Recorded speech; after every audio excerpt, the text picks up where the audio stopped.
దేవుని నామానికి స్తోత్రములు. మీ అందరికీ కూడా ప్రభువు పేరట వందనములు తెలియజేస్తూ ఉన్నాను.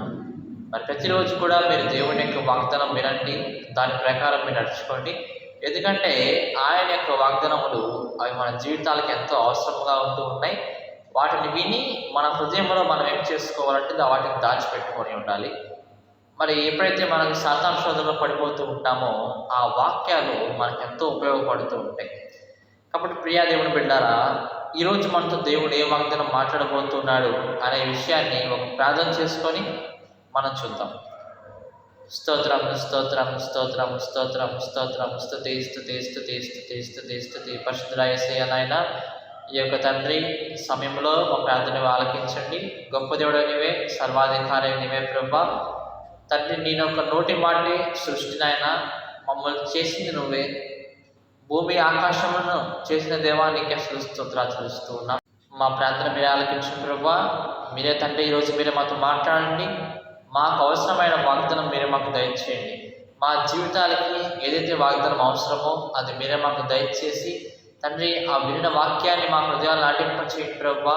మేము నిరంతరంగా ఫలించే కృపను మీరే మాకు అనుగ్రహించమని యేసు నామం బట్టి మిక్కిలి వినయంతో ప్రార్థించి అడిగి వేడుకొంచున్నాం పరమ తండ్రి, ఆమేన్. మరి జీవన యొక్క వాగ్దానం మనం చూస్తే కనుక ఫిలిప్పీలు రాసిన పత్రిక, అపోస్తలుడైన పౌలు గారు ఫిలిప్పీలు రాసిన పత్రిక 4వ అధ్యాయము 19వ వచనం మనం చదువుకుందాం. ఫిలిప్పీలు రాసిన పత్రిక 4వ అధ్యాయము 19వ వచనం మనం చూస్తే, కాగా దేవుడు తన ఐశ్వర్యము చొప్పున క్రీస్తు యేసునందు మహిమలో మీ ప్రతి అవసరమును తీర్చును. చూసారు ఎంత గొప్ప వాగ్దానం చూసారండి. మీ ప్రతి అవసరమును కూడా దేవుడు తీర్చబోతూ ఉన్నాడు. మన జీవితాల్లో కూడా మనకి ఎన్నో అవసరాలు అంటూ ఉంటాయి, ఎన్నో అక్కర్లు అంటూ ఉంటాయి. అవన్నీ జరగకపోతే కనుక మనం అనుకుంటూ ఉంటాం మనకు ఆహారము అవసరం ఉంటూ ఉంటుంది, అలానే డబ్బు అవసరం ఉంటూ ఉంటుంది, ఇంకా రకరకాల అవసరాలు అనేవి ఉంటూ ఉంటాయి. అయితే కొన్నిసార్లు మనము ఆ యొక్క అవసరములను తీర్చినటువంటి శక్తి మనకు ఉంటుంది, అంత పోషణ మనకు ఉంటుంది కుటుంబంలో. కానీ కొన్నిసార్లు లేకపోవచ్చు. మనం చూస్తే పేదవాళ్ళు ఎక్కడికైనా హాస్పిటల్కి వెళ్ళినప్పుడు ఎక్కువ డబ్బులు రాశారనుకోండి, వాళ్ళు కట్టలేని డబ్బులు. అలాగా కొంతమందికి అవసరతలు వాళ్ళు తీర్చుకోగలరు, కొంతమంది తీర్చుకోలేకుండా ఉంటారు. అయితే దేవుడు ఏమంటున్నాడంటే తన ఐశ్వర్యము చొప్పున అంటూ ఉన్నాడు. అంటే దేవుడి దగ్గర దేవుడు ఒక మాట సెలవిస్తే ఆయన దగ్గర ఎంతో ఐశ్వర్యం ఉన్నది. దేవుడి దగ్గర ఆయన ఒక్క మాట సెలవిస్తే కనుక మన యొక్క అవసరాలన్నీ కూడా తీరిపోతూ ఉంటాయి. ఎందుకు? ఆయన యొక్క మాటకు అంత శక్తి ఉన్నది. ఆయన అద్భుత కార్యములు, ఆశ్చర్య కార్యములు జరిగించగలిగి దేవుడుగా ఉంటూ ఉన్నాడు. కాబట్టి మన యొక్క అవసరాలన్నీ కూడా ఎవరికి మనం చెప్పుకోవాలి? దేవునికే మనము చెప్పుకోవాలి. ఏమంటే మానవులకు ఒక్కరికే కాదు అవసరాలు, ఇంకా పక్షులకు ఉన్నాయి, జంతువులకు ఉన్నాయి. మనం చూస్తే మరి యోబు గ్రంథంలో అంటూ ఉంటాడు ఒక మాట, కాకి పిల్లలు ఆహారం కోసము అరిచినప్పుడు నువ్వు ఆహారం సిద్ధపరుస్తావు కదా నాయన అనేసి ఒక మాట ఉంటుంది యోబు గ్రంథంలో. అంటే కాకి పిల్లలు కూడా అవి ఆ యొక్క ఆకలికి తాళలేక అరుస్తూ ఉంటాయి అంట గట్టి గట్టిగా. అటువంటి వాటికి కూడా ఎవరు ఆహారం సిద్ధపరుస్తారు? దేవుడి. మనం చూస్తే ఎన్నో జీవరాశులు, ఎంతో జంతువులు వాటి ఇల్లు లేకపోయినా సరే, సరిగ్గా ఆహారం లేకపోయినా, ఎవరు దానికి ఆహారం పెట్టకపోయినా సరే అవి బ్రతికి ఉంటున్నాయి. అంటే ఎవరు పెడుతూ ఉన్నారు వాటికి ఆహారము? వాటి యొక్క అవసరాలను కూడా ఎవరు తీరుస్తూ ఉన్నారు అంటే ఆ దేవుడే తీరుస్తూ ఉన్నాడు. కాబట్టి సింహం పిల్లలు కూడా ఏం చేస్తూ ఉంటాయంట, ఆ యొక్క ఆహారం లేకుండా తట్టుకోలేకుండా అరుస్తూ ఉంటాయంట సింహ పిల్లలు కూడా. మరి వాటికి ఆహారం సిద్ధపరిచేది ఎవరు? దేవుడే. అలాగే మనకి కూడా మన అవసరతలకు కూడా దేవుడు తీర్చివాడుగా ఉంటూ ఉన్నాడండి. మన అవసరతలు దేవుడితో చెప్పుకోవాలి. మనుషులతో చెప్పుకుంటే కొన్ని తీరుస్తారు, కొన్ని తీర్చలేకపోవచ్చు. కానీ దేవుడితో చెప్పుకుంటే దేవుని యొక్క ఐశ్వర్యమే నీకు ఇస్తాడు. దేవుని యొక్క ఐశ్వర్యం చొప్పున క్రీస్తు యేసునందు మహిమలో మీ ప్రతి ఒక్క అవసరతలు కూడా దేవుడు తీర్చబోతున్నాడు.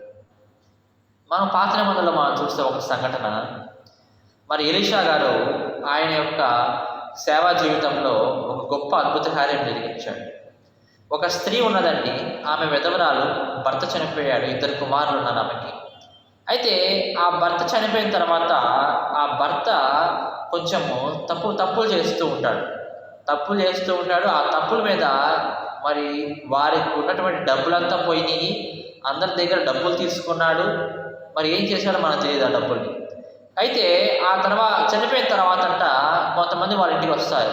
వచ్చేసేసి ఇలాగ మీ ఇద్దరి కొడుకులను, కుమారులను నేను తీసుకువెళ్ళి పని చేయించుకుంటాను. ఎందుకు?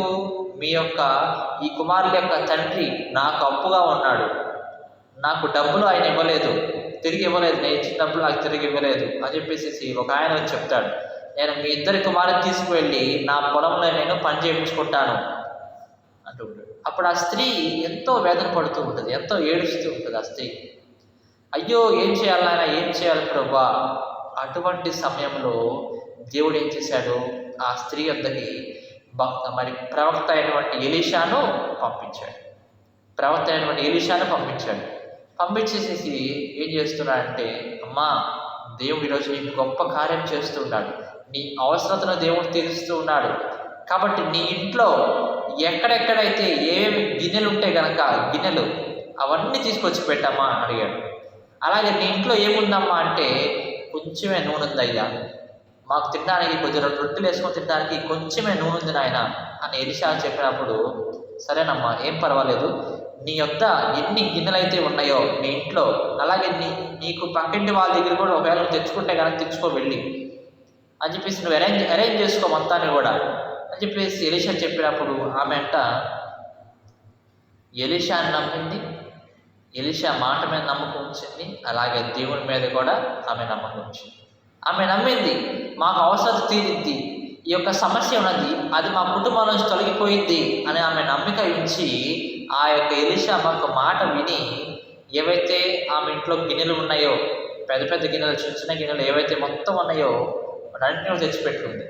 అమ్మ నీ దగ్గర కొంచెం నూనె ఉందన్నావు కదా, ఆ కొంచెం నూనె అన్ని గిన్నెల్లో అంతంత కొంచెం ఒక్కో చుక్క పోసుకుంటూ వెళ్ళమ్మా అన్నాడు.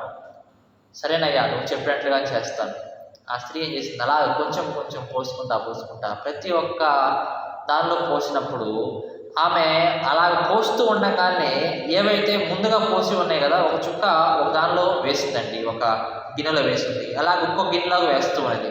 ఆ ఇంకొక గిన్నెలో వేసే టైంలో ఈ ముందు వేసినటువంటి గిన్నెలో దేవుడు ఆయిల్ని, నూనెని వచ్చేలా చేస్తున్నాడు, పొర్లిపోయి నిండిపోయేలాగా చేస్తున్నాడు దేవుడు. అలాగా ఆమె యొక్క గిన్నెలన్నీ కూడా నూనెతో నింపబడ్డాయి అంట.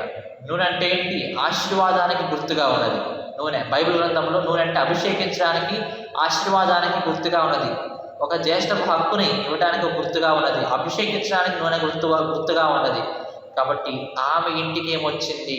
దేవుని యొక్క ఆశీర్వాదము వచ్చింది.